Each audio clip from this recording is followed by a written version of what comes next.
Hello, and welcome back to another episode of Podcast Assemble, the show where you come for your rambling, geeky download. My name's Tommy, and I'm delighted, as always, to be joined by my friend and co-host from across the pond, it's DL. What up, DL? Everything. Everywhere all at once, All man. at once. It's all happening. Everything's all right. Yeah. I'm doing okay, man. How are you? I'm good. We managed to get through the intro that time. I was going to say I have my Without health, you- but I had a without you coughing choking fit to death. Yeah. before the start of the pod. So I should just leave maybe it. I don't have that. Maybe you're not all right. I should just leave it in. Fair enough. You just choking to death. This Why is your not, last dude? ever podcast. Why fucking not? So yeah, it's life's been good. I mean, you know what? Why am I lying? Life's kind of been tough this last week. I'm not going to get into all of it, but you know what I do when life is tough? Do I want to know? Well, in this case, yes. All right, yeah, go and tell me. I lean on nostalgia. Okay. And I'm like, fuck, what's nostalgic and who had a worse time than me? And there's no one that had a worse time than Frodo Baggins, all right? So this week, I tuned in to Lord of the Rings Fellowship of the Ring Extended Edition. Oh, because I was feeling like, fuck, I need some escapism. I need to clock out a bit of nostalgia. I'm assuming the something film. to put, yes, the film. Obviously, an extended edition video game. Of the book. Oh, no, not the book. I'm sure. Read for 24 Yeah, I was hours gonna straight. say, yeah, that's a pretty far extended edition. So I was like, fuck, man, I need to escape. I need some nostalgia. I need to get my head straight. And I need to literally put my little gripes in perspective, right? I'm not taking the ring to Mordor, right? That's such a great way to do that. And it was fucking it was really, really nice. So nice, in fact, that last night I started the Two Towers, but fell asleep on the couch. What an amazing set of movies. We should do them at some point. We should do a trilogy. I mean, it'd be cool. It's hard to really it's one of those things that's probably been talked about so much, and it's hard to do Lord of the Rings, the movies, and not talk about the books, I think, but you could do both, I guess. But well, with the Lord of the Rings TV show coming up, we should absolutely do it for that. It's in September, right? So we got some time. Yeah, we've got a bit of time. We can do it on the. I would keep it anyway. It was fucking. Well, you know what I'd love nice. to do? We've not done it before. I'd love to do a talk track for a movie. You know when people they do a watch along with a movie and they talk and they just make fun of things as they happen. I'd love to do that. Maybe for the Lord of the Rings. That would be good. I mean, that's a long pod. Oh yeah, no longer than any of Joe Rogan's though. True. So, put together all of you could do all of them put together and it's still not longer than Joe Rogan. No. It's a 3-hour movie, 3-hour podcast. Hey, look, before we get into it, guys, there will be time codes in the description if you want to jump around. You want to hear us banter about our weeks. You want to jump around to the news. Got some news coming up. We've got a bit of Have You Heard, as we like to call it. And then we're going to get into our main topic, which we've already talked about in an abstract way. But I'm super excited to talk about this main topic. I say that every week, but I genuinely am. Which is very much in vein of the movie. It's very abstract. Very abstract. Hey, but guess what? I actually did something random this week as well. What's that? I think I might have told you. Actually, no, I definitely told you this.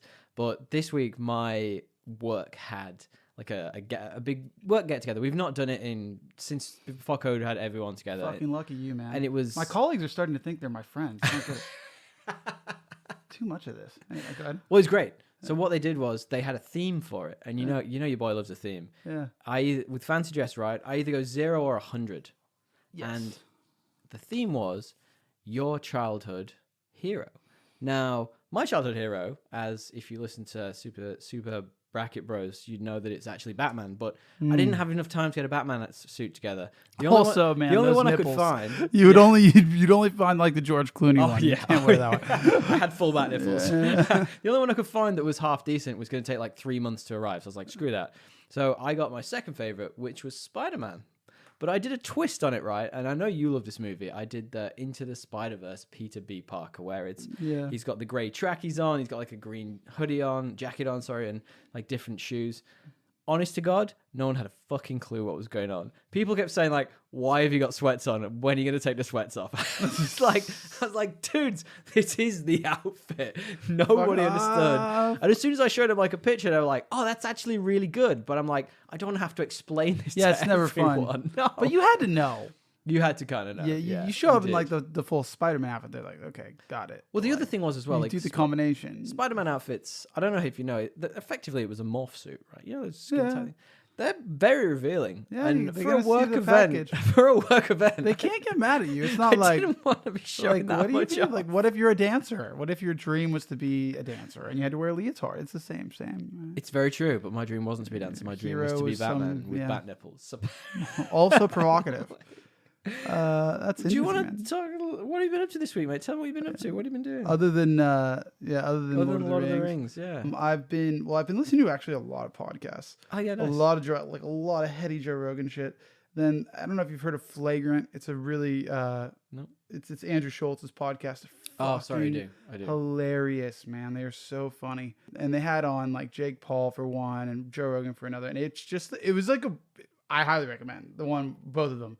Because they just have such a great dynamic, and I was belly laughing the whole time. Because we saw Andrew Schultz actually live in Sydney, right? Yeah, we did, and I feel like I like really, I hate to be a hipster, but like sometimes you find someone before they're big, and it was really cool watching him rise. He's from Santa Barbara, the same university I went to, and it's been really cool watching him just like rise up, like via like YouTube, all the beef with Netflix. Then he finally gets his Netflix special. I mean, if you remember that time we did see him, he personally took a picture with every single person, if you wanted to, in the show. I don't think we we didn't. did. If it was with my friends back home, we're all Santa Barbara, we would have done it, I think. But and at that point, I was pretty stoned.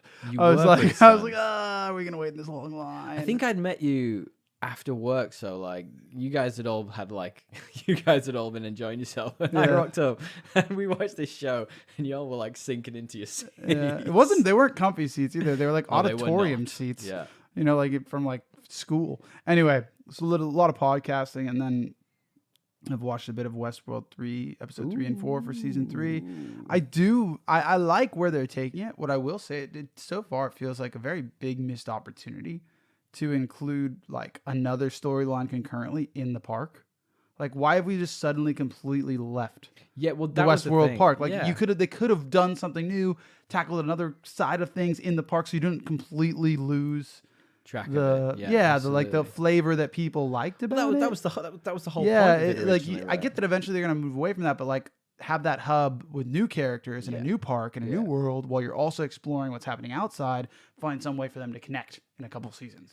I guess the message is that now the world is for the robots. Call them robots. The world is for the robots. The world is for the robots. And now the people are in their park almost, if that makes sense. It's flipped. I get the trope flip. I get it, but I guess the script has flipped. You could even explore those themes with something else happening in the park. I don't know. It just feels like there was so much more to explore there, I thought. So interestingly, there is a subplot, and I'm not sure if you've got to it, whereby there's another AI, and I can't remember the whole point. Like Roaring or something. Yeah, I can't remember the point of that AI, but just imagine if that just happened to have been in one of the parks, right? That brings it back to the park at all times, and it gives you a reason to be there. Yeah, I feel like there's plenty of ways they could have invented something to, they just made it super, super like. There's a movie that this reminds me of that I can't think of it. They just made it really. Is it what's the one with Harrison Ford? It's very Blade Runner-y. I love like Blade the Runner. Style, but it's like you could tell they're trying to do like a modern Blade Runner that's not fully a messy dystopia. It's like a clean dystopia. Like Blade Runner 2049? Kind of, but not really, because it's also still like kind of messy. I don't know, but like I saw the best meme this week. I've got to interrupt you there. We're talking about like Blade Runner. Elysium or something. Anyway, did you see Did you see that there's images of Ryan Gosling being released in his new role in the Barbie movie? That's Ken, yeah. And someone had photoshopped like there's a bit in 2049 Blade Runner when Ryan Gosling's character is like bleeding and he's like looking up and he sees the hologram of the mistress who he'd had throughout the whole movie, and someone had photoshopped the version of Ken in, and it was fucking brilliant. It just looks so good in that situation. Sorry, man. I'm curious what that movie is gonna be like. What could it be? That's my point. Is it going to be some satire on it? Like that could be interesting. Because like, I'll let you go and watch the Barbie Why else movie. would they have done it though? Like they got good actors for it. Who else is in it? Margot Robbie. Oh yeah, okay. Barbie. So I feel like it might be two good actors. I feel like who else is? What other characters are there? Ken and fucking Barbie. What about Black Barbie? Spandex Mermaid Barbie? Spandex Barbie from the 90s where it went a bit kinky. I feel like they might be doing something that might surprise you. I don't know. Okay. Anyway. I'd like if it yeah, if the reviews come out and it's surprising, fair enough. What have you been watching then? I didn't think I'd done a lot of things, but I've genuinely done a lot of things over the last week. It's a bit random. So it was the girlfriend, the partner's no veto week this weekend. So we sat down to watch a movie, and You get the whole weekend.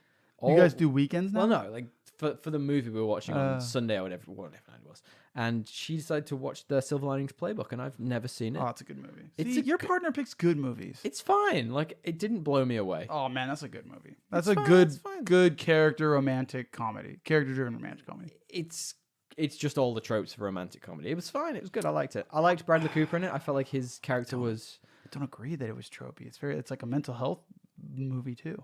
They do a great job of exploring mental health, how it's passed down from like father into son. I did quite like that. That was interesting. How the really good aggressiveness- acting wasn't like I was surprised De Niro was in it. That was a real surprise to me. I didn't realize he was in it.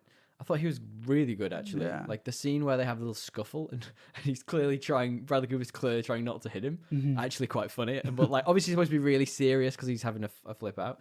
But I did like his arc of how he managed to get a hold of his emotions through, being really progressive in something that he didn't enjoy doing at first, but grew to enjoy and love. I thought that was nice. Yeah, I think it was like a Best Picture nomination. Yeah, I think it was. I really like that movie. Anyway, Yeah. All right. Another thing I watched this week. Did you realize that Ms. Marvel is out on Disney Plus? I did. I didn't realize. I did, and it's funny that we haven't talked about it because I did realize I had it, no and I idea. subconsciously, obviously, didn't talk about it. It got released on the same day as one of the episodes of Obi-Wan. Why on earth would they do that? Who's Yeah. going to watch this over Obi-Wan? No offense. I watched the first episode. I didn't mind it. It was like fine. Brett, I was talking to my buddy Brett, and he was saying like, "Oh yeah, it's always fun Wednesdays when you binge all the Disney stuff." I was like, "What Disney stuff? All there is Obi-Wan. What are you binging?"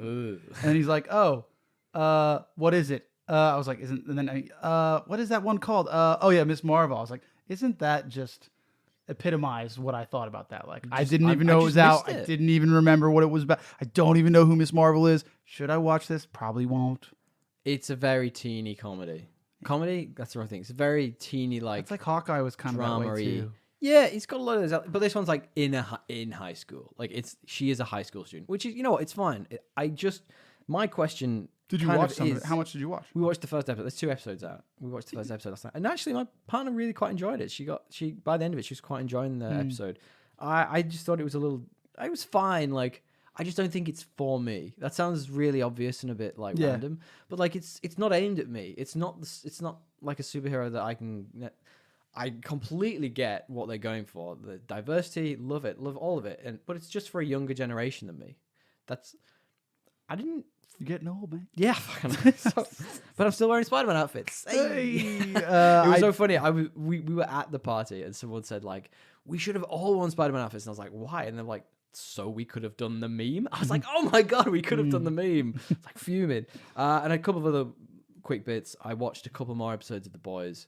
So good. And we're finally getting into Stranger Things. So we've watched up to episode 5 now. You're still not done. They've released a trailer for the next season. Watch out. You're going to get spoiled. Me and partner are watching it together. So it's taking us a bit longer because you have to actually freaking find time to sit down and do it. But oh my god, I now realize why Kate Bush is at number 1 in so many countries. It's actually a really good song. What an amazing song. I knew that song, but I was like, why have I never listened? I'm pissing her off so bad at the moment. Yeah.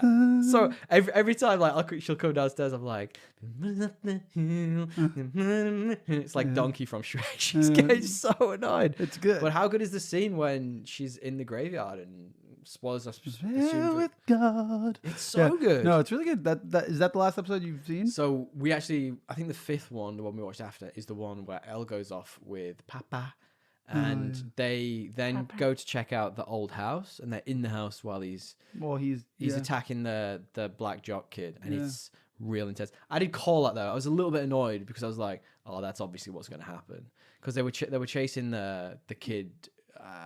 Yeah, but like some things are telegraphed on purpose. Like it's not all meant to be. Like, I don't think that was supposed to be telegraphed. It was just they interesting indicated build. like an episode before that he was the next one. But they did like 2 or 3, and I was like, oh, okay. I actually genuinely like side conversation would love to see them kill off one of the main characters this season. Yeah, well, I'd really enjoy that. I mean, you've seen more episodes than I have, so you probably know more. But final thing. I agree, because everyone's been pretty immune. Yes. There's a lot of plot armor in this show. Well, they're not necessarily needing to be. Like, they could have killed someone off. It's been 4 seasons. Like, yeah, well, yeah, exactly. all they've done is kill off the brother. They did. Yeah. Billy. I liked Billy as well. By Yeah, the he's a end good of it. character. I mean, it did feel was a like a good loss foil. because he was a good foil, yeah, he was a good character. He was a foil to Steve as well. To everyone. Yeah. Yeah. I would have liked seeing him interact more with like Nancy and stuff. Like, obviously, he's not going to be as aggressive towards her physically, but then he could have, used all the mental tactics he used against Max and stuff. So, but then she's significantly older and probably more intelligent, so she'd probably have a better rapport with him. Maybe I think that would have been a fun dynamic. Well, there's a lot of people that didn't interact with him. He was kind of siloed to his story. Yeah, he was a little bit, but it's interesting. It's certainly interesting that Steve Harrington's character was supposed to die in the first season. We talked about this, but was such a great person on set. They kept him around. Yeah. They felt they had to murder someone, so they went with who was his replacement. So they brought in the guy that was basically what he was supposed to be. Exactly, yeah. Yeah. I like that. It's funny. And very last thing then. Like he plays basketball as well, you're right. He does. It's the same dude. I dare tell you, I finally finished Elden Ring. I finally did it, guys. It happened. Right. You know what's funny? I told you I spent like weeks trying to beat that one boss. Yeah. I beat the final like 3 actual gameplay like storyline bosses like in a night. But isn't that just because of the way like those games are? Like they always have bosses. Like even Final Fantasy and shit had this. Yeah, Final They Fantasy always does have these that. bosses that like you don't actually need to beat for the story. It's just kind of like for fucking. I love an optional for boss. like nerds who are just like, Yeah. I'm gonna take this hard Yep. boss on. Yep. All those games do Absolutely. that. Yeah. I am now playing New Game Plus though, so I'm not going to give any spoilers for it. I will say, like I mentioned a couple of weeks ago, there are 6 endings to this game. I did watch them all on YouTube. I couldn't be bothered playing through to get them all. But I got the You one. fucking do this every time. Well, I'm not going to play it. I'm just going to play to kill a few random peeps, then I'm going to leave it. I got the one, and I found out afterwards, I was like, that makes no fucking sense. Do you know why? Because it's completely mistranslated. I went on YouTube and I was like, what does this ending mean? And it was like the whole thing. So like, to get this ending, you have had to done specific quests in the game, like a really specific quest. You'd know if you'd done it. And the ending of that quest, she gives you this dialogue about her like path, what she's going to do next, and you're like, oh yeah, that's all right. That does make a lot of sense. Cool. But that was also mistranslated. So you were just confused. When you fully translate them properly, you go, oh, I get it. They're going to go and do this thing. Cool, that makes sense. But the way it's presented in the game, nonsense. Like complete nonsense. How does something like that I don't know. go through? How does it? I don't know. So interesting. Well, anyway, look, we've been rambling for far too long. Let's move on to talking a little bit about the news. DL, have you heard this week? There's some interesting bits of news in our sphere. I don't know how much you've heard, but Sphere. did you hear this week? There's been some Dune casting for the sequel, Dune 2. I feel like I did hear about this, but I don't remember what it was. So it's Spoil me. Leia Seydoux, who I'm never going to say right, who's well known for her parts in. I wrote down The Lobster. That's not the one I'm thinking of. She is in that, but I'm thinking of the recent Bond movies. So she's Bond's love interest in the latest Bond films, and she's been cast as Lady Margot. Do you know Lady Margot in the Dune novels? Lady Margot. I think she's the one who does all the pre-rambling text before the chapters start. But that's like always different. It's not just one person. Yeah, I think she's a lot of the early ones. I don't recall her. Interesting. I'm checking. She does look very French. She's going to be great. Like, how Parisian can you be? That's such an amazing cast now. It's going to be such an amazing movie. I can't wait for that to come Hope out. so. But look, anyway, speaking of... Holy shit, she's the girl in... what's that other game you played? Death Stranding? Oh my god, she is in Death Stranding. She's the fucking... I will never finish that game. She's whatever the opposite of the main guy is. It's complete shite. But it got so hyped. Anyway. It's getting a sequel, apparently. Apparently, he wants to do it. Hideo Kojima wants to do a sequel to that game. Okay. Why would anyone want to play a sequel to that? Anyway, DL, did you hear this week? We've got some MCU news. So apparently, Kevin Feige has revealed that there's been plenty of references to what the next big bad's going to be throughout Phase 4 of the MCU. Dumbass. How have you not seen them, DL? Like, he basically says at the end of Phase 4, it's going to become really apparent what the next sort of like phase and saga is going to be about. And I'm like, have they Have they really? I think the closest thing I can think of is that they're going to do Secret Wars, which is a recent comic book line they did a second one of. I would say, I mean, the obvious one that they've like told you via Loki is Kang the Conqueror, but that seems too obvious. So Yes. to me, it is Doctor Strange then. There's got to be something. There's been a lot of hints that he, like in multiple different things, that he goes too far always. Okay. So it's like a version. In that one movie. No, 2 movies. All right, okay. In What Spider-Man. If, in that movie, in Spider-Man. That'd be interesting. There's at least 2 or 3 times they've said that. There's a lot of chatter on the internet about Secret Wars, like I mentioned, which is a storyline from the comics whereby a random universal cosmic threat called the Beyonder picks a bunch of heroes from different universes and puts them on a planet and gets them to fight. So they pit heroes versus villains effectively, and all goes a bit batshit crazy. And there's a second one that came out a few years ago where a bunch of universes collide. It's very interesting. It's very different. There's lots of hints towards it could be that. They've talked about like incursions and things like that, which I think is a part of that storyline you've said, right? It could be, yeah. I don't know. What do you think? To me, they've hinted. I think like even before. Look, come on, dumbass. How do Yeah. you not know this already? Like, fuck. Even before you like this phase, like they've talked about how Doctor Strange has pushed the envelope. So if he's saying it's obvious, to me that's the one that they've done the most evidence he didn't say for. obvious. I was just being facetious. What do you think? I don't think it's gonna be Doctor Strange. I think he's too good as a good guy, and he doesn't have that much comic book precedent for being like an overarching bad guy. I mean, I wouldn't be surprised if one of his spells causes something that brings. I meant like a version of him. Could be. Yeah. Could be, but the one we saw in the movie was pretty lackluster. He only got like fucking scene. Yeah, it was weak. Anyway, moving on. Final bit of news from me this week. Did you hear, speaking of returning characters, that there is apparently a Game of Thrones sequel in the works?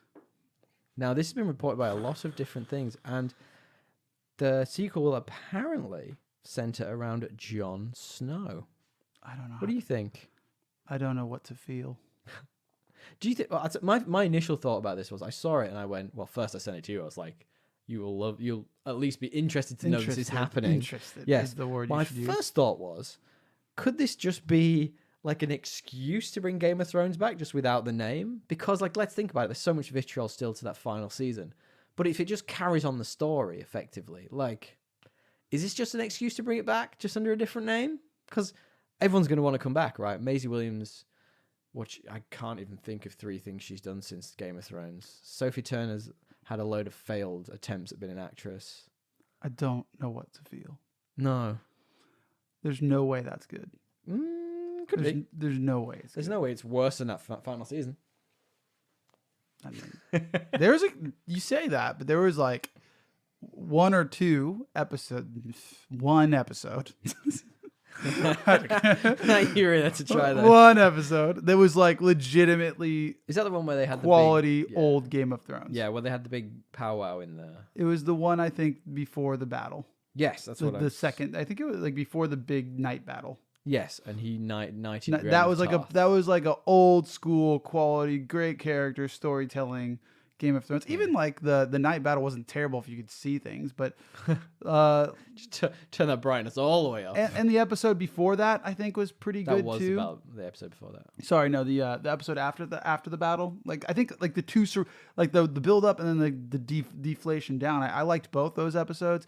Everything else kind of was meh. Which was the episode when Not even, yeah, was pretty it that shit. season when they did the episode where they went past the wall to try and get That was when White Walker? that was when it started to become Hollywood bad. I That was the like, season what before. is this? Yeah, it was super dumb. There's the crazy part is like the actual way they got like the endings they got to could have been totally fine if given the proper time to gestate. Bran the Broken. Yeah, like, but like there's an arc for that to be true if you don't take Bran out for a whole season and then rush over his entire story in 2 episodes. Story, yeah. like they blew it. They just fucking blew it. Anyway, this is rant over. No, I love it. Show me this passion deal. I just don't know. Yeah, and this will wake me up. That's bring up. This is how I wake Dre up Thrones before a season 8. podcast.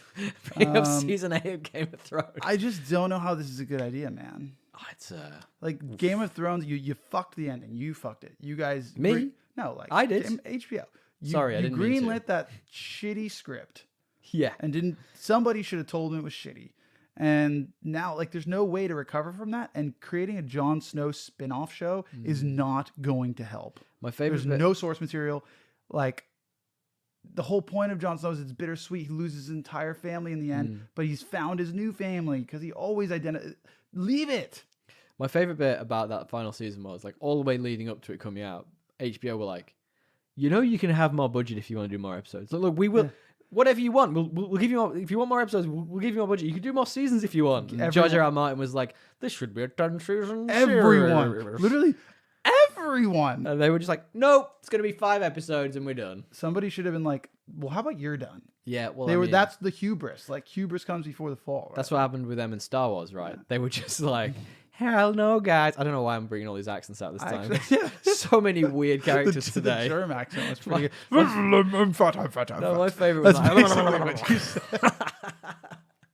it's like the President Nixon from Futurama, where it's like, "I am not a crook." I don't know where that came from. Do you have any news this week, DL? Your one piece of news a week. I have more than one. I only get one. I know. Orcs from the Lord of the Rings, Rings of Power. Did you see the images? They're pretty cool. No. They were first released. What do they look like? It's a bit of a different, like, it looks good. It's definitely like, it's not far from Peter Jackson, but it's like markedly different. Like, it's pretty cool. I can send you the link if you want to view while I'm going to check them out. Yeah. Rings of Power. First look at the orcs kind of costumes and look. Wait, is it these guys? Hang on. Have a look. Which one is it? That first one? That one? That's one of them, yeah. There was like 4 images released. So they've just been really images. I mean, there's been that teaser trailer and a few images at the moment.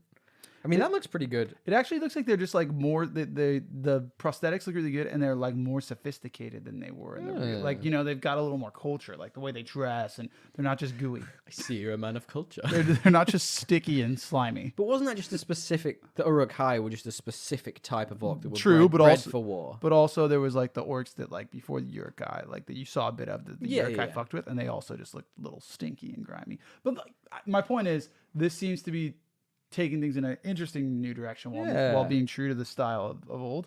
And then what else did I see? There was a new Stranger Things season 2 trailer. I didn't watch it because I don't want to be spoiled. I don't want to be spoiled for any of that. But they released that. And then Christian Bale, who's set to play Gore the God Butcher. He is. Did you see what he talked? He talked about his role a bit in an interview. Did he? Oh, interesting. It's not a spoiler, but he admitted that he had no idea what the Marvel Cinematic Universe was before joining the film's cast. That's fucking nonsense. Which is just like, are you like? That's just not true. I mean, that's like objectively, there's no way that's the case. There's an argument to say that he didn't know all the movies were connected. Like, fair enough if he didn't know that. Like, if he knew there were just a ton of movies made by Marvel, he'd be like, all right, fair enough. But like, oh, that's really pushing it. I just don't think there's any way that's true. No. And there's like, and this is his way of kind of distancing himself from it but also doing it. Hey, look, shout out for my video on YouTube. If you want to find that, it's Podcast Assemble on YouTube. Little teaser trailer breakdown before you go into the movie. Some minor, maybe plots. Not spoilers. Spoilers. Theorizing. Good theorizing, I'd say. I think so too. Theorizing can spoil things. And look, guys, if you have any news that we've not mentioned, hit us up at Podcast Assemble on Instagram. We love it when you tag us. We love it when you send them direct. We have a piece of news from one of the friends of the show coming up at the end. I'm saving that for correspondence. But anyway, gotcha. DL, do you want to preface our main topic? Yes. I thought we already prefaced it, but I'll preface it again. We went and saw the indie to indie flick to worldwide release film. It's picking up. Is that better? Yeah. Still had to go to the Kinda weird. Right. Still had to go to the weird movie theater to go see it. So it's not at all of them. Everything, everywhere, all at once. Is that it, or is it everywhere, everything, all at once? One or the other. Yeah. It doesn't really matter. Anyway. Look, we could have seen it at the local cinema, but it was only on at like a really random time. It was on at like 4 p.m. Like, who can go to the cinema at 3:45? I thought I could, but there's no way I could have on that day. So who could have done that? Absolutely not. So we found this quirky little cinema that my friend of the show, Ollie, actually recommended. In I keep saying Richmond, it's not in Randwick, which is pretty close to where we are, and it was such a fun theater experience. I mean, it was the hottest thing I've ever been in. Imagine that in summer. I can't. Well, that was self-created though. That was obviously them pumping heat into the place. The bill, like, why would they do that? But it was so everyone old knows you school. go to the movie theater and you bring a jacket because it's cold. Yeah. This place is like, fuck that. We're zigging when everyone zags. We're zagging when everyone zigs. Well, I think what they were doing was they were obviously making popcorn and pumping all the heat from the popcorn into all of the cinemas. Popcorn because it heat. just smelled like butter popcorn. It smelled. Well, that's probably just me. I was shoveling that down That's my actually face fair. next to you. Look, we went to see this Everything Everywhere All at Once, and what we're going to do is we're going to talk non-spoilers, then spoilers. So first, before we get into it, DL, do you want to give us your stupid plot summary? Yep. Stupid plot summary. 2022's best multiversal film. Shots fired. Yeah, that's actually pretty fair. Mine's on a not dissimilar track. I've gone with the multiverse is open. However, a threat emerges that may be too big for this team to handle.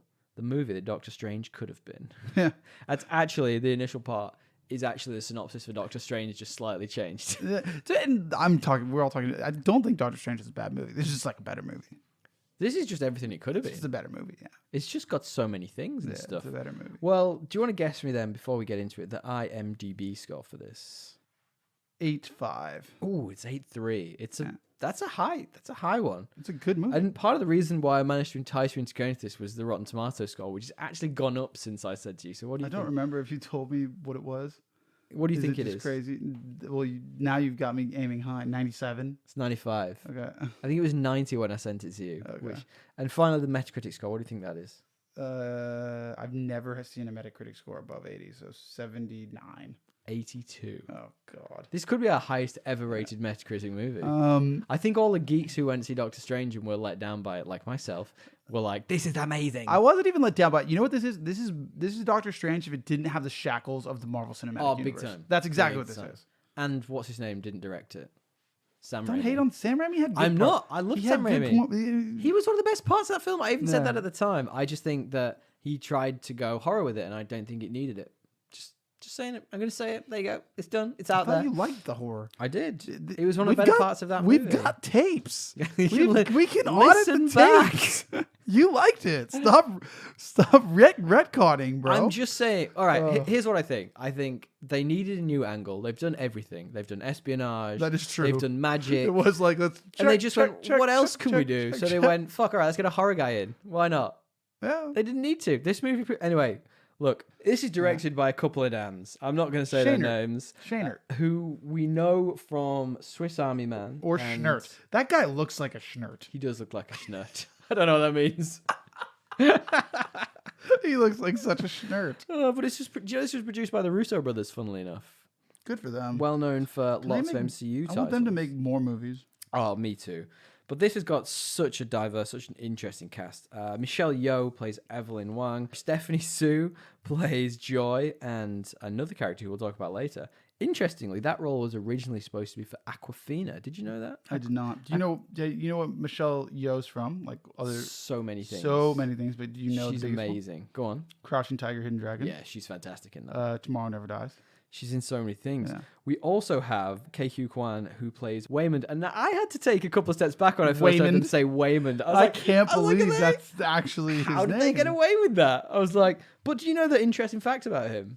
No. So the real interesting fact about him is that is the actor who played Short Round in Indiana Jones. You did tell me that in the middle of the movie. I mentioned that. Yeah, you did. So he took a long break from acting in general because he just didn't feel there were parts that were right for him, and Asian actors weren't getting good parts in cinema. And one of the things that Michelle Yeoh, I fell into a little bit of a hole when I was reading up on this. Michelle Yeoh was like, this is so interesting that they're giving a sort of nearly 60-year-old female actress this huge part as the lead in this. She didn't think that those roles were there for. So awesome she did. And just one other call out I wanted to say is James Hong, who plays Gong Gong or the granddad in this. He's credited with being in nearly 600 films. 600? I mean, his face is very familiar. Yes. I just couldn't have told you what he was in. There you go. You know what I mean? I have no idea either. A bunch of them are American films too. And Yeah. that's one of my True or False trivia ruined. Fantastic. Good start. So let's talk a bit about the movie. What happened? What's the plot of this movie? Non-spoilers, remember. Because it's real hard not to spoil this. You know, when I can't think of how to do what you ask of me, I steal from other places, so I'm using IMDb's. I love it. An aging Chinese immigrant is swept up in an insane adventure where she alone can save the world by exploring other universes, connecting with the lives she could have led. Yes. It's a pretty fucking great summary. That's why I pretty good stole summary. it. So whoever wrote that on IMDb, great job. A really great part of this movie was that when they were trying to keep the details so under wraps while they were putting together and creating and releasing the film, the only synopsis you could find for it was a woman does her taxes. And I think literally. So but do you not remember we saw that's hilarious. when we started going back to cinemas? This was one of the first trailers we saw, but it wasn't a trailer. It was just a still that would say everything, everywhere, all at once. You didn't see anything. You just saw They did kind of hint though at Kung Fu. at like Kung Fu and multiple versions of her. I don't remember the multiple versions, but I definitely know that it's kind of wacky. But yeah, you're absolutely right. It's more or less like a family drama about losing touch with your relatives, and it's a super diverse and super cultural piece about immigrants moving, out of their homes to try and live the American dream. You've obviously got Evelyn, who we've talked about, who's just a normal person dealing with normal things, tax, marital problems, rebellious children, and of course, there's a multiverse breaking open right in front of her. Audits and the multiverse. Yeah, exactly. Like, how do you juggle those? I don't know. Even an audit. They say death and taxes are the only things that are going to happen in life, but also multiversal shit as well, apparently, at this point in life. How could you forget Jamie Lee Curtis? Oh my God, I didn't mention Jamie Lee Curtis. Yeah, Jamie Lee Curtis is the annoying tax lady. She's amazing. She's so many things in this. I don't want to go too deep. Let's not go too deep into the other universes yet, because I think we'll save a few for spoilers. But she is great in this. She, at one point, gets taken over by the bad guy and just becomes like a tank. I only really know her from the Halloween movies.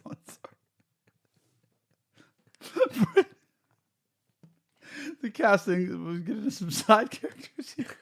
Go on. What is Brian Lay's billed as? Brian Lay's, I don't know. Brian Lay is billed as the Alpha Jumper Dash Trophy. Oh, we'll get to that in spoilers. Oh my God. I'll give you another one then. Alpha Jumper Bigger Trophy. What is Rick? What is Rick? What is Rick billed as? I don't know. What is Rick billed as? Biff Whiff. What a weird fucking name. Biff Whiff? Yeah. Where's the dude Rick? Who's constantly telling her that her perfume smells like his old whiff wife. of your... Yeah, it's so random. But this is such an interesting concept. And I know we've talked a couple of times about being saturated with multiverses and everything, timelines, and everything's going fucking nuts. But the way this is done is so unique and so interesting. I just really enjoyed it. What did you think? Yeah, it was really good. And to be honest, like, I think there's a lot of multiverse stuff lately. Yes. Like, it's not even like there's been that much of it in the film world before the last 5 years. No, but it's been a lot recently. It's been a lot lately. Yeah. And for this movie to come out and still kind of hit with all that kind of, I guess, noise, it's a good movie. Yeah. It's like it's an objectively good movie. You don't have to have like a like for superhero movies or kung fu movies to like this. Yep. There's a lot of that, but not like it's not overwhelmed by it because there's like character driven arcs that all get their due and but like this is heartfelt moments and comedy. Absolutely. Yeah. It's got so much more than just it's well rounded. Yeah, absolutely. I just was thinking while I was how do you pitch this to a movie studio? Now, funnily enough, we haven't talked about the movie studio yet. Yeah, that's true. This is literally our favorite on the podcast. This is A24, who we've talked about now. They just like 4 only times? do good movies, or like if they're not good, they're at least fucking weird. Yeah, and they make you think about things. And I wonder if that's why they picked it up, because they were just like, fuck, all right, we'll do something different. Yeah. How much did this one cost to make? You always have these nice little stats. Give me and now second. I put you on the spot and you don't have it. I stopped doing it a couple of episodes ago because you stopped. Well, even I don't really know what it means. Well, I mean, like for ones like this, I'm curious. You know what I mean? So the budget for this was apparently only 25 million US, which is so small. Like if you think it's not like a indie flick small, but it's pretty damn small. It's not far off. Yeah. If you think about a regular Marvel movie's 10 times that. Yeah, but that's like Marvel. No, I get it. Yeah. But then this does a lot of things that some of those Marvel movies do incredibly well. It's basically it's the same concepts. The crazy part is when you actually think about it, you're right. They have this. The majority of this film was filmed in a laundromat. Well, yeah, let's skip to that then. Let's skip to world building first, In an audit. That's a audit, good point. in an audit office, a tax audit office. Yeah, and like that. What else? A couple. Well, random that was spots. it. Yeah, they did a couple of other random It was spots like 2 in sets. other universes, Yeah. but like they were like They could have flash been in the anywhere, pan yeah. moments. Yeah, it was so interesting. I really liked that. The fact that they narrow it right down, but they also managed to fit in so many like pop culture references throughout. Like prime example, there's a part when Waymond, I fucking love that name, Waymond shouts. Is that like meant to be a racist joke? I think it's supposed to be subverting the. I don't. I'm asking honestly. No, I'm telling you, I think it's supposed to be subverting that racist trope, but Okay. it kind of just comes across as racist, right? So there's a bit when he is shouting at Evelyn, he's shouting "snap out of it," which literally just references his part in Indiana Jones Temple of Doom when he's shouting at Indy when he's under the mind control. He's like, "Snap out of it!" But like that's just one of so many. There was the part like you noticed that one of the characters just says like a line from a song at one point. I wonder if that was on purpose or just on accident. Well, no, it is because that song is played later in the movie. Oh, is it? And then they play it in different languages as well. I didn't realize that. You assume it's from like a bunch of different universes. So the world building in this is so intricately done in such a unique, small sort of world that they've built. It's really interesting, and like obviously the laundromat they own it's sort of failing and it's kind of a bit decrepit, and like the wrinkle is that her father's coming over from China who's going to judge everything she does. But other little wrinkles to it that make it so much more fleshed out is like they use both Mandarin and Cantonese in the conversations, different with Waymond and her father, to show how diverse the cat. It's just amazing. Like, I really love what they've done with the cinematography and the world building. Sorry, and the cinematography is good too. Like it's The cinematography punchy. is really, really good. Yeah. Let's talk a little about performances. Then we kind of skipped over that. What do you think? Who are your standouts? Look, I think that there's like 2 or 3 main characters, right? You've got Waymond, you've got is it Joy, who is a pretty big deal. She's in the film. daughter. Yeah. She's the daughter, and then you've got Evelyn, and I'd say all 3 of them were extremely well casted and well acted. I would say so too. I much prefer this actress who played Joy than Aquafina. I find Aquafina a bit.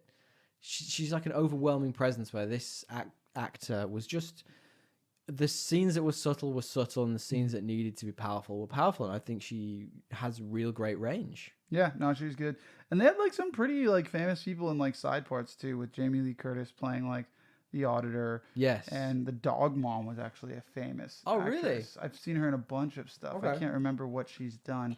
Her name's Jenny Slate. She reminds me of someone who would be in like a Community or something I think like that. she's done a lot of shows like that. I think Yeah.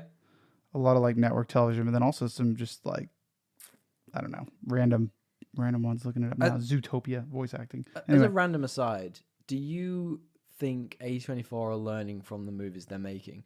So one of the really big, I'm not going to go as far as criticisms, but one of our kind of like niggles with things like The Green Knight was that there was a real severe lack of character progression throughout. Whereas in this, every character had an arc. And I mean, there was only really 3 or 4 really key characters, but they really got fleshed out. Like even Jamie Lee Curtis's random tax office person, had a full arc to a character. And I found that really interesting. I feel like anytime you're making a movie about like a medieval poem, Yeah, fair. like it's gonna be more cerebral and archetypal and like less of like a character human flick. Sure. Like this is for all its craziness is a more traditional, like, I guess, even though it is extremely unique, it's got a traditional story woven through that's very, very much like you got characters, you got their foils, and you've got an arc for them. Yeah. Whereas The Green Knight is like kind of a cerebral investigation of like themes. It's an acid trip. Yeah. It was a bit of a different kind of film. I don't know if they're learning as much as just like this is a more, maybe they're experimenting with more mainstream stuff because most of their stuff isn't very mainstream. That's and true. this feels more mainstream. It feels like the A24 version of a mainstream movie. That's Does that make the best way to sense? put it. Yeah. Yeah. That's the best way to But put look, I think one thing to mention while we're talking about that sort of world building side of thing is the mechanic the characters use to travel multiverses. Now, you find out very early on that Michelle Yeoh's character is able to do this. We'll touch more on spoilers and how and why. But there's a very specific mechanic for doing that, which is hilariously built upon. Now, my interpretation of this is, right, that they build these two earpieces sort of like based on Bluetooth technology headpieces, and then they have to do a random action or movement or whatever it is, which transports their mind into one of the adjacent multiversal versions of them, and when they come back, they bring a skill or a thing from that multiverse back with them. It's a very What do you think of that? It was a very like creative, clever way to like have a unique flavor on the like multiverse kind of stuff that's going around everywhere, while also introducing comedy. Like, it was a great avenue into comedy. Yes. Like it was very clever, like clever writing. I think it took me a moment to really get used to it. I was a bit like, I didn't like it. I just felt like it was just a bit forced to begin with. But then when you realized that they could do it, and like they didn't necessarily have to do a specific thing. So, for example, she could just do a random set of movements and things and noises, and she would be transported to any random mind that's around her. And it's not like they're not constantly just doing a single thing and going somewhere. It's like, I'm going to lick this piece of cheese, whatever the fuck. Like, she could accidentally do it. That was the point. Yes. Like, she could lose control and eventually die if she did the wrong thing. Yes. Because it could like lead to her hopping, and she loses, like, her mind kind of gets destroyed. Yeah, and there's a really fun... Why did he eats the chapstick? Yeah. I didn't realize, like, because that happens. You didn't know that point. This happens, and you're not told why he's doing. Like, this is very introduction to like how you jump multiverses. Yes. And this one character, Wayman, just like a different version of Wayman, eats the chapstick, and you're like, what the fuck is wrong with this guy? It's so random, and I love that though. And then like when you think about it later, you're like, oh, that's what was happening. But there is one point I was going to make, which is interesting. So there is a scene when she's trying to explain to her way, so like multiverses and stuff. She is with her husband at all times, but her husband is occasionally taken over by a Wayman from a different universe. To find. Yeah, we should preface this. To find the version of her that is going to stop some great threat to all multiverses. Exactly.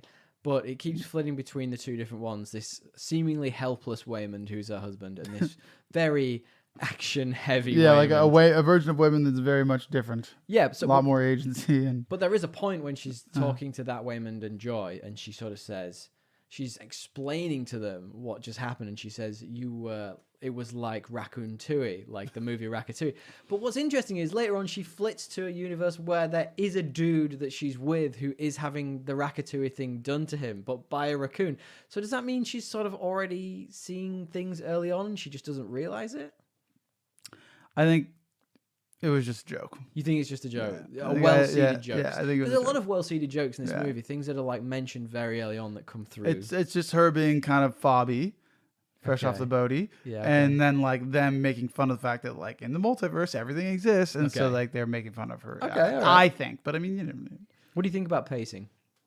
It's really like, I mean, it's good. There's frantic intensity, both like within the family dynamic early on, and then that is continued because like everyone is not on the same page. Like the dad is way too nice and goofy. The mom is way too intense and busy. The daughter just like kind of doesn't want to be there. And when she doesn't get what she wants. And then the grandpa's just yelling. He's just yelling for no reason. I want breakfast. And he's like in a robe in the laundromat. It's just like really, then they get into the audit office and she's yelling about taxes and receipts. It's like the whole first 30 minutes is extremely frantic. The next like 45 is extremely frantic because of multiverse hopping. Yes. And like crazy action where you're like with Evelyn as she's learning what's happening. Like you don't know what's happening. You're not given any of the rules. You're learning them as she does. And then towards the end, it's interesting actually. And towards the end, you know kind of the rules, and it's just frantic action. Yeah, and you're learning a bit more about the villain. But interestingly done in a concise and semi-easy to follow way. Yeah, no, I'm just saying it just like the pacing was fast and frantic in a couple different ways. Yeah, And it's interesting you mentioned at the beginning it's sort of bookended by like family drama effectively, which is really nice. Well, the family drama is woven through the entire thing completely, but I mean like that's where it comes back to and from, and then it's sort of like totally. It has a clear like beginning and ending tied in that, and it's delineated through. The thing I find most interesting about that first 20 minutes, though, as you mentioned, is that it was really stressful. Yeah, like you feel their life. You're like, fuck, this is fun. Like, and I wasn't having a good time. You understand why the daughter's pissed at the family and the mom, and you understand why the mom is a bit frustrated with the husband, but also you understand, like, dude, how could you put up with this level of frantic energy all the time? Like, you kind of understand everyone except for the dad, who's kind of just a dick. I don't know how he's so. Oh, sorry, the granddad. Yeah. I thought you meant the dad. I was like, he's just so chilled. The dad. No, the dad is like, Well, I've got to admit, it was 2 hours 20. I thought it was 20 minutes too long. Like, I'm not sure what I'd cut. I feel like all of it worked well. There were little bits that I was a bit like... There's a couple things that were a bit redundant. We talked about them. We can talk about them in spoilers. Yeah. All right. That's just my sort of 2 cents. I thought it was maybe a little bit too much. But then there was also part of me that wanted to know how every other universe ended. So I was like, there's part of me that wanted to go back and visit some of the other places. Yeah, I think that like there's there was a lot of multiverse hopping, but not a lot of exploring about those multiverses beyond like maybe one or two. Like when she was like a kung fu master. Yeah, they explored good that segue. I was about to ask you about action. It's good. It was really good. It was good. It was like obviously they had some good choreographers, I'm sure. Absolutely. And it was reminiscent of like old kung fu movies, like the action. He beats people up with a fanny pack. How cool was that? For our British listeners, that's a bum bag. A bum bag. Yeah. But I was about to ask you about action, so I'm glad you brought that up. Yeah. So, at its heart, it is a family drama, but with crazy action beats. So Michelle Yeoh, really well known for being, like you say, Crouching Tiger, Hidden Dragon. She's got a huge background in martial arts. She used to do her own stunts on movie sets. I love that as like a tidbit. I think some of the action in this is really interestingly done. Like there is a scene when they're in an office and she's like kind of fighting and defending at the same time with like a shield. Really interesting. Oh, that was really cool. Yeah. That was really Some cool. of the action and she's basically ported. It was like a riot shield, like that a SWAT team would have, and she's like ported in one of her versions of herself that does like those pizza signs that people whirl around their head and behind their back, and she really quickly ports that information and uses that to like beat the shit out of a bunch of baddies with a riot shield. They do a really good job of like. And don't forget Waymond. Waymond's great in this. Like said the fanny pack. He's hilarious, man. Both like the badass version of him and the non-badass one are really funny. Absolutely. Well, let's quickly then touch on special effects because it's a serious feat. So all the special effects were effectively done by 9 people, including the 2 directors, which I find fascinating.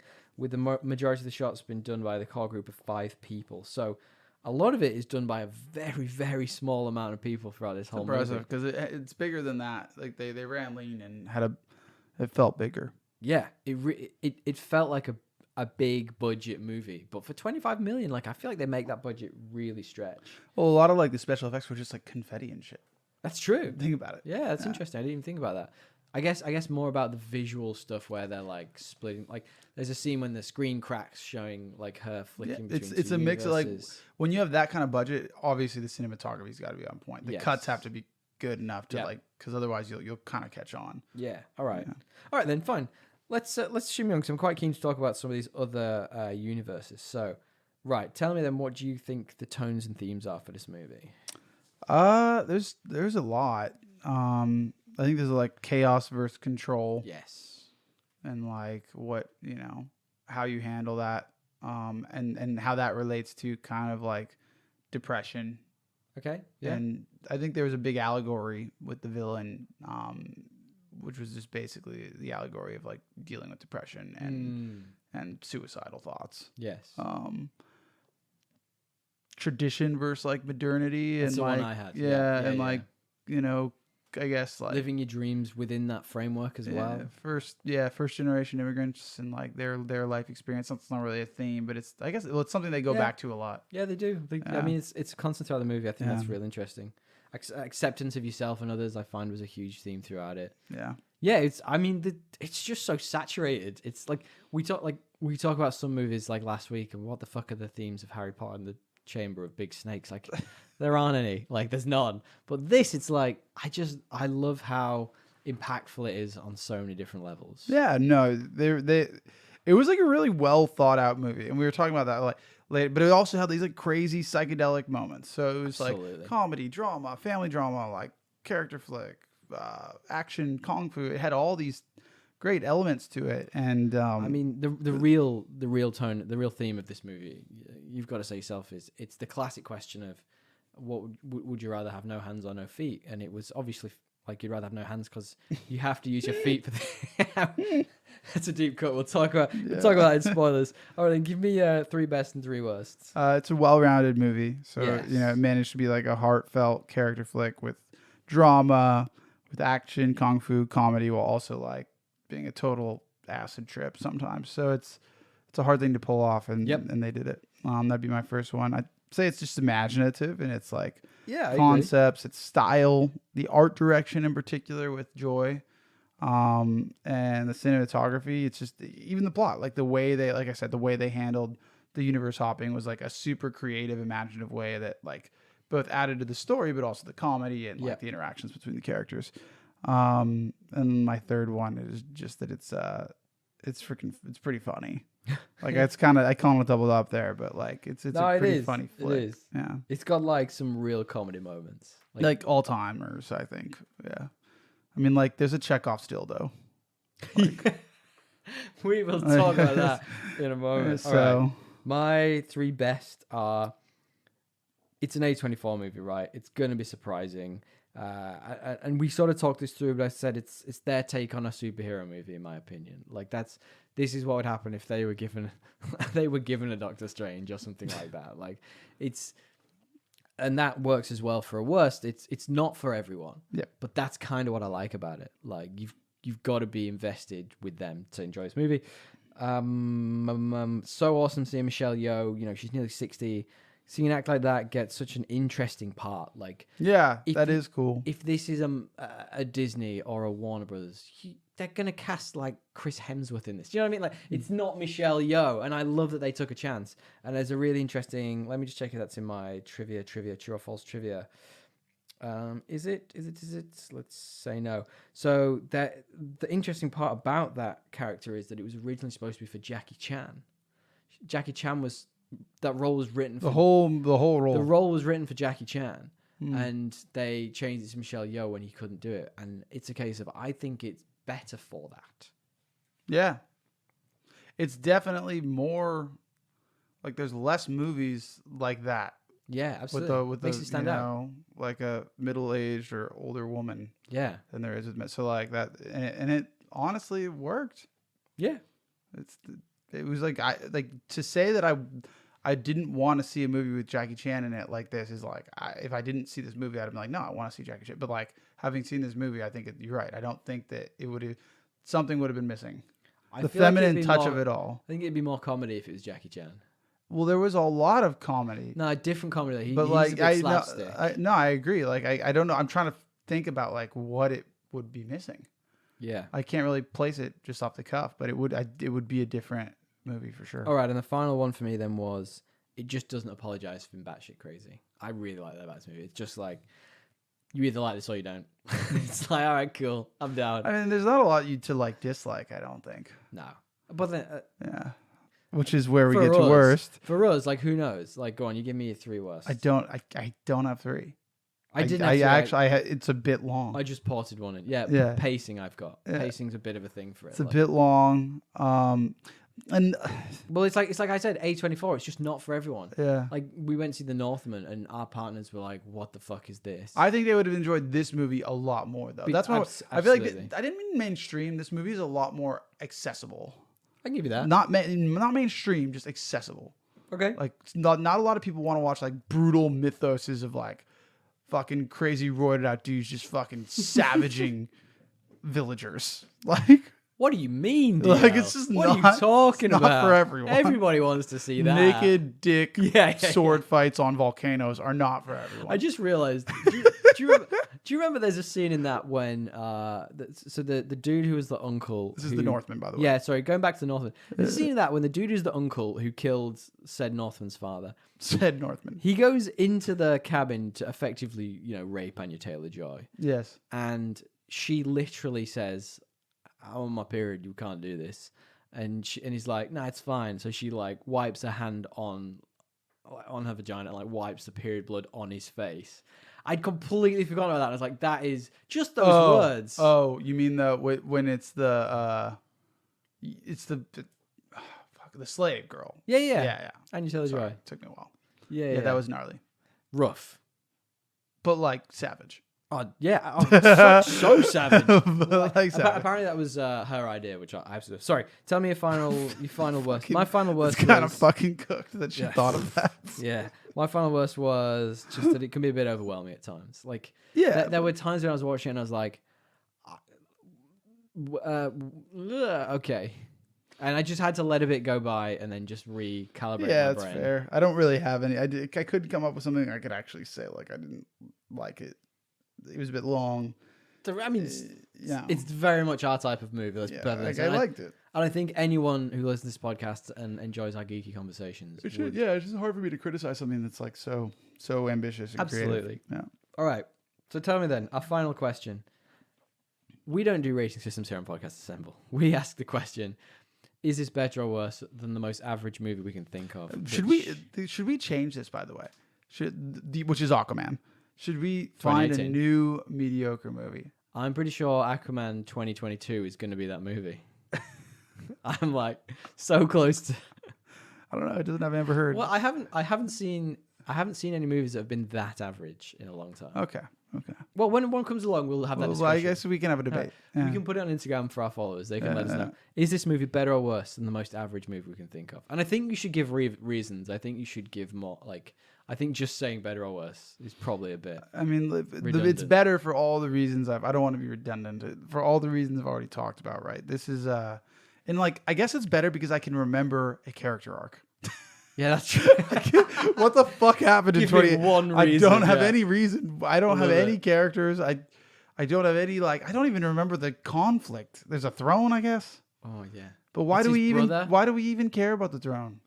Because it's Atlantis, baby. Yeah, but like, what if like the brother was a good dude and it worked out anyway? Well, he clearly wasn't. He was throwing stuff from the sea back up onto the land. He was like, "You've polluted our seas for sounds too like long." Sounds like a good I know, dude. I know. I don't think there is a conflict. It's like that Batman and Robin film where like Poison Ivy was trying to regrow plants. And you're like, that's Dr. Freeze. Actually, he's trying to stop global warming.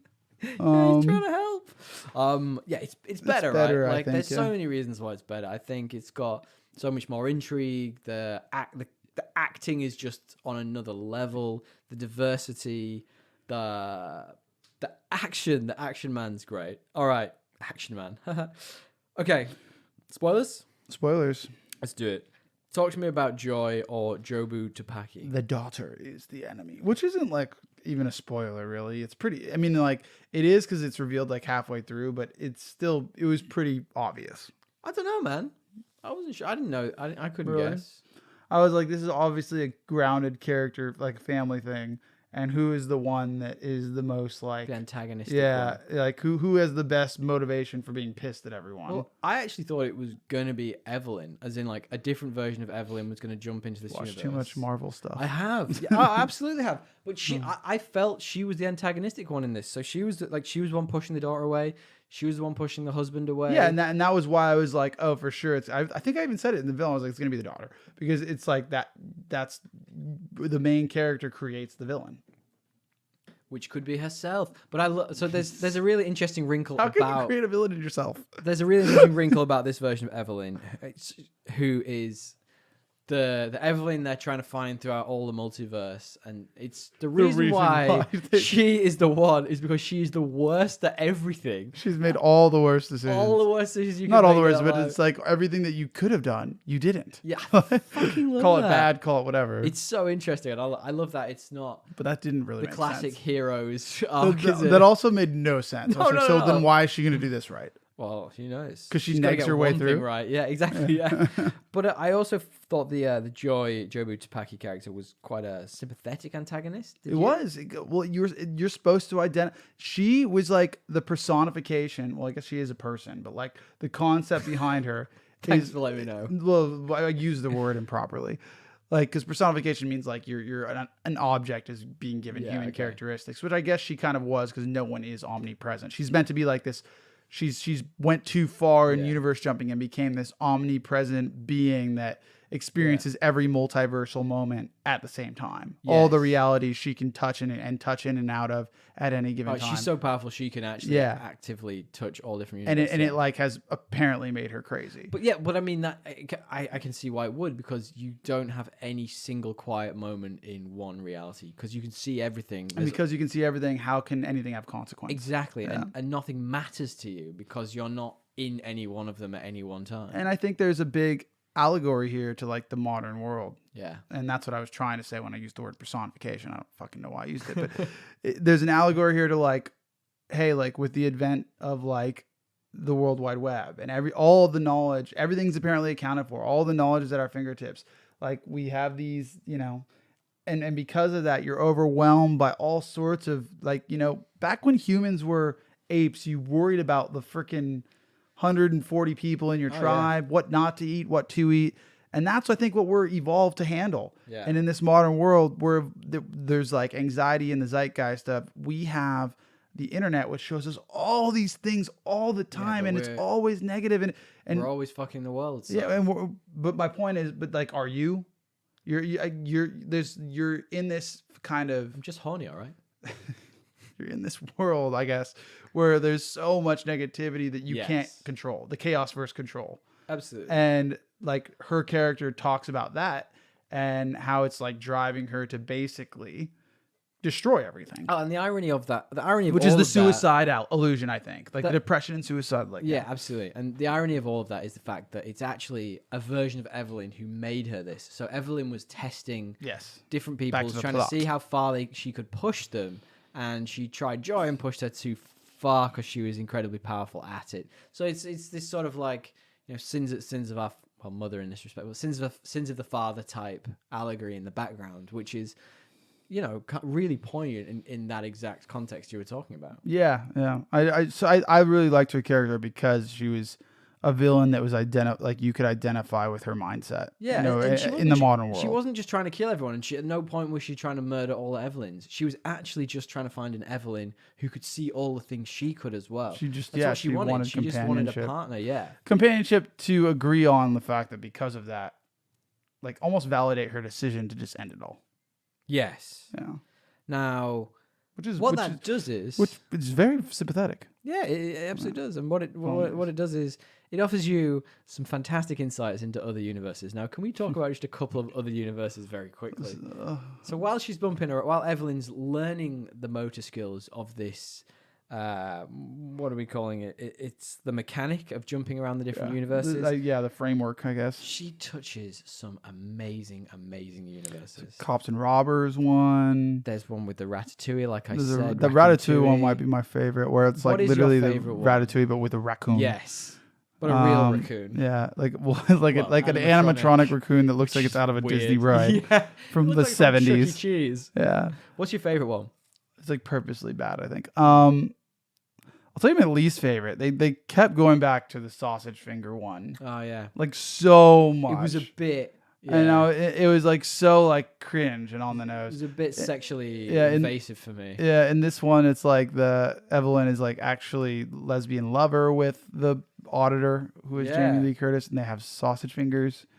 So they're like, so it's a universe. So she needs to find a way to use her feet more effectively, and there's a universe where we evolved to have literal.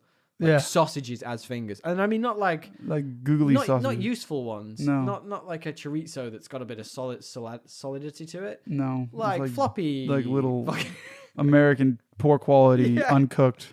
So sausages. But then you keep jumping back to that universe, and I was like, oh yeah, okay, all right. There's another one where she's like a kung fu master, like basically like sing. She can. And she's like at a premiere. She's like a movie star. One where she's like an opera singer. What's the? You know my favorite one. Is there any other ones? So my favorite one is one where there's this great moment in the movie where all this mentalness is going on. Everything's just batshit, and then it just stops. Yeah. And the whole movie slows for just a heartbeat, and they're just a pair of rocks. Yeah, they're just like two rocks in the universe. So amazing, and they're talking, and they're both like. But it's like subtitles. Yeah, and it's like, should we be talking? Like we're rocks, and then she's like, no, shh. And then all of a sudden, like the mum turns around and she's got googly eyes on her. Oh my god! Like my socks that I'm currently wearing again. Yeah, the googly eye joke came back hard in this movie. They make a lot of googly eye. Great. That was one of my favorite scenes in the entire movie. All right, other bits to spoil. I guess sorry, you go. Why was the bagel? The big end of the world was this black hole that she was gonna release on the all universes. Explain that point then. Explain how we get to that.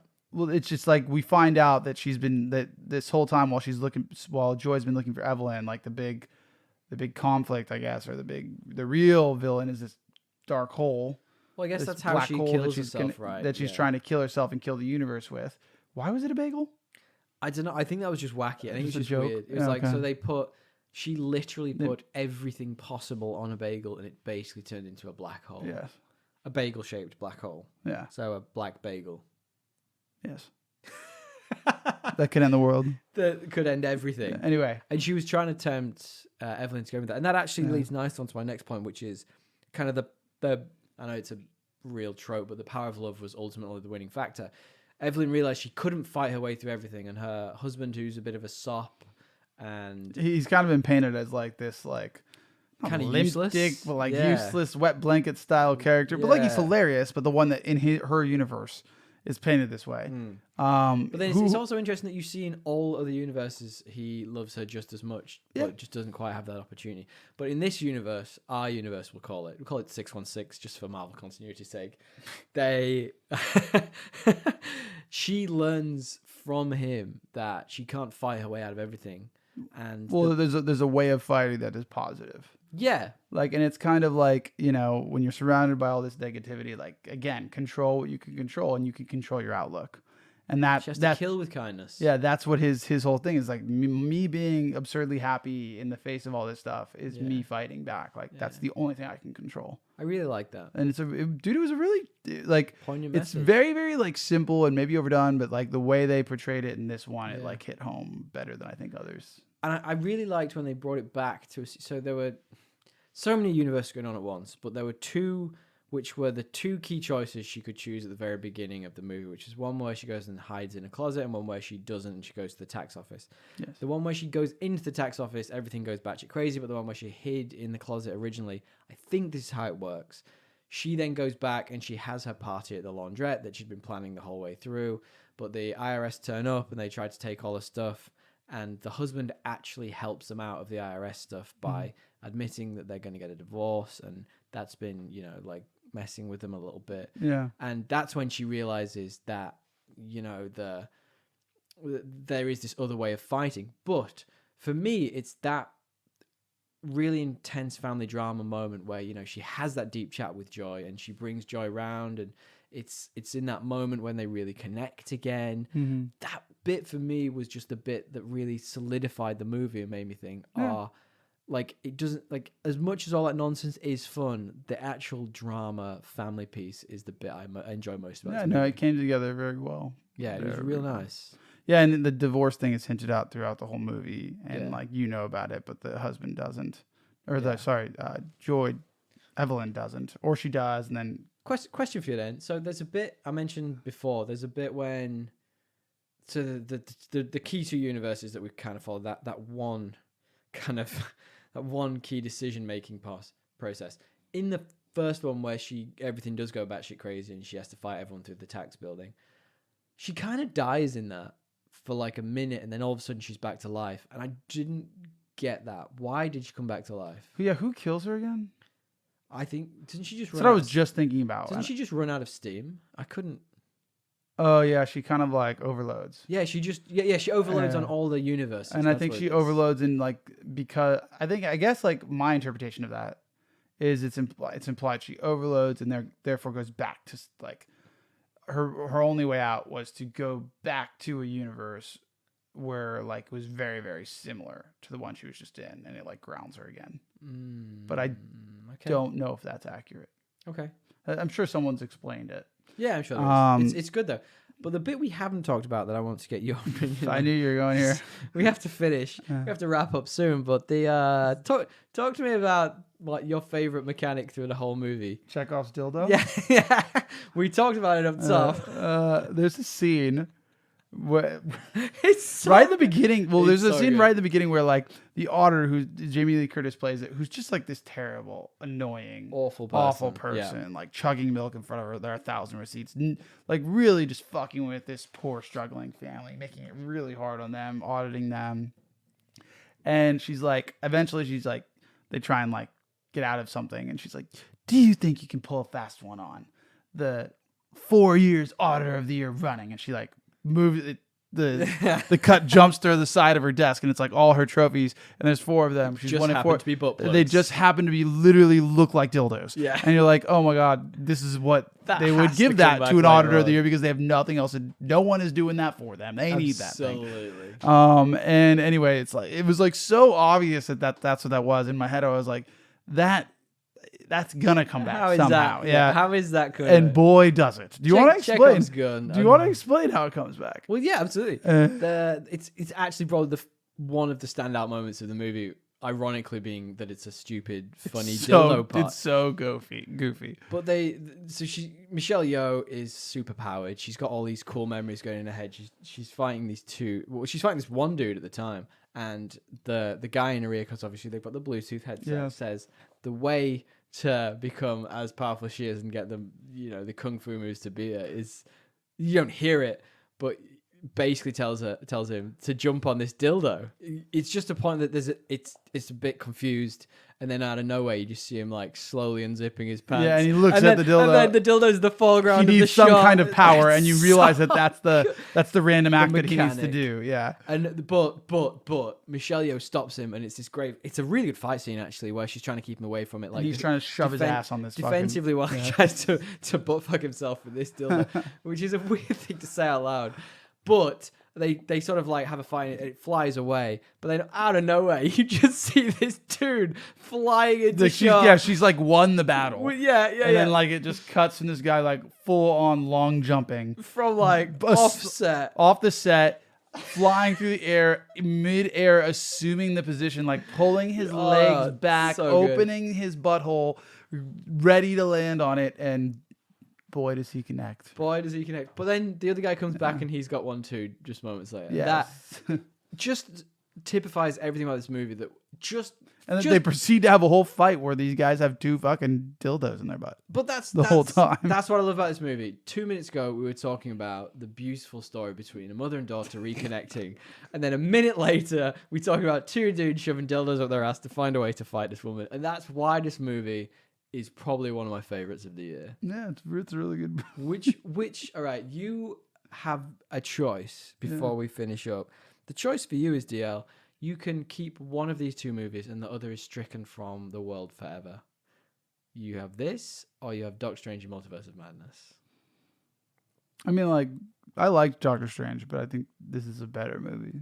Yeah, Okay. So Even with all the multiversal... I mean, like, well, there's a implications. multiverse where that didn't happen, so, and I don't have to choose. So. No, but I just In this think, one you do. I just think that, like, as far as like Doctor Strange goes, it was like a really good movie. I enjoyed it, but like not all that much actually happened for the MCU, so you could take that out, and actually we'd be pretty much where we already were.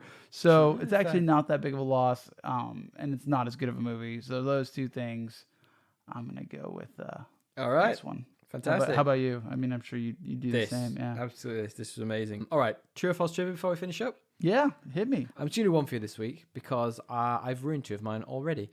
So, at the beginning of the movie, Jerry Slate's dog mom, you mentioned before.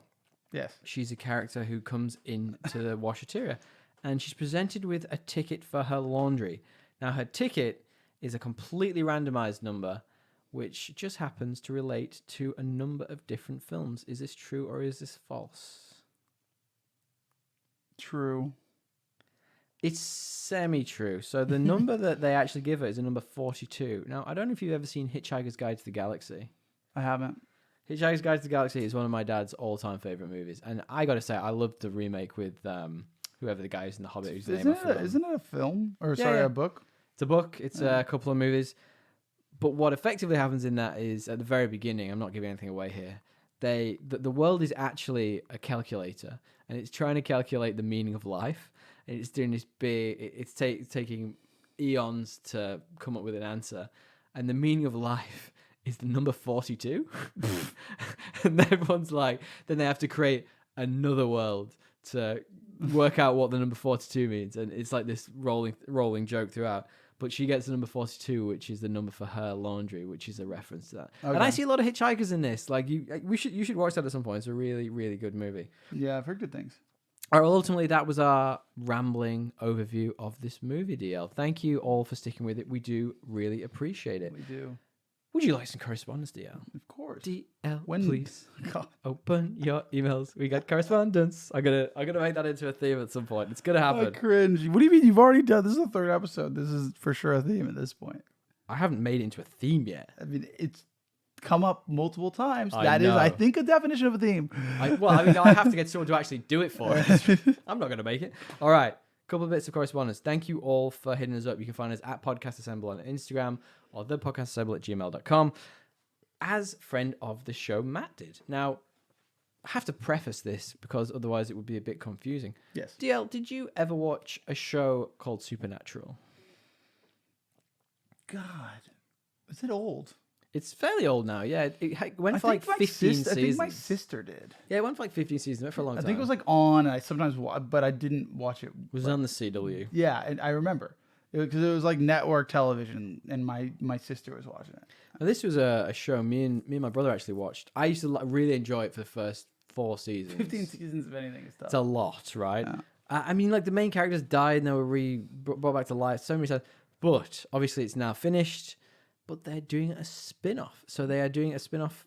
Well, it's more of a prequel actually, focused on the mother and father of the two main characters, Dean and the other one, whose name I've now forgotten. Sam and Dean. That's it. I knew they had names. Would you watch this? I suppose not having watched the original, it would be probably not. pretty difficult. Pretty difficult but to watch. I don't know. You watched it. It's a better question for you. Is that something? Is that a well you want to go back to? Is it going to be the same? Absolutely fucking not. No. Is it going to be the same actors as well? Like, no, because it's a prequel set with the parents, which makes no sense. Saying that though, one of the actors, Jensen Ackles, is in The Boys season 3, and he's fantastic as Soldier Boy. Yeah, we've talked about it. So you mentioned previously a little bit about the gaming celebration that's been going on recently, and friend of the show Steve, knowing my love for Final Fantasy, thank you friend of the show Steve, didn't have any idea this was going on, sent over there was a brand new Final Fantasy 16 trailer, which looks sick, by the way, not gonna lie. Good hair all around. They always have. No one's ever bald. Much less erratic hair. No one's ever bald in that show. No. But thank you for the show, Steve. There was a couple of showcases, especially for Square Enix, which I will be checking out. Thank you very much for the recommendation. And finally, I'm gonna have to stop.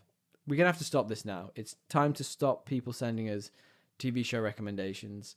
There are too many TV shows now, and we haven't made a list of them, but we will. Thank you very much, friend of the show, Chris, who sent over a recommendation this week. If we're looking for something a bit more dramatized, there is a TV miniseries called The Undoing.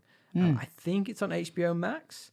It has Hugh Grant and Nicole Kidman in it. And if you're looking for something, like I say, a little bit deeper, a little bit more sophisticated than what I would normally watch, this is apparently a good one to watch. So thank you very much, friend of the show, Steve. Thank you, Steve. Do you have any? I don't have any correspondence this week, but I would just like to, again, thank Lockie for all the hard work. I've seen some good stuff on our feed. It's not coming from me. So, and thank you, Tommy. Where can they find us, Tommy? Find us at Podcast Assemble on Instagram or thepodcastassemble@gmail.com. See, I always have to say I had to quiz you this time. Anyway, thank you guys. Thanks, Tommy. Thanks for listening. We appreciate it when you listen. The ears. And until next time, man. Later, skaters. Tally ho.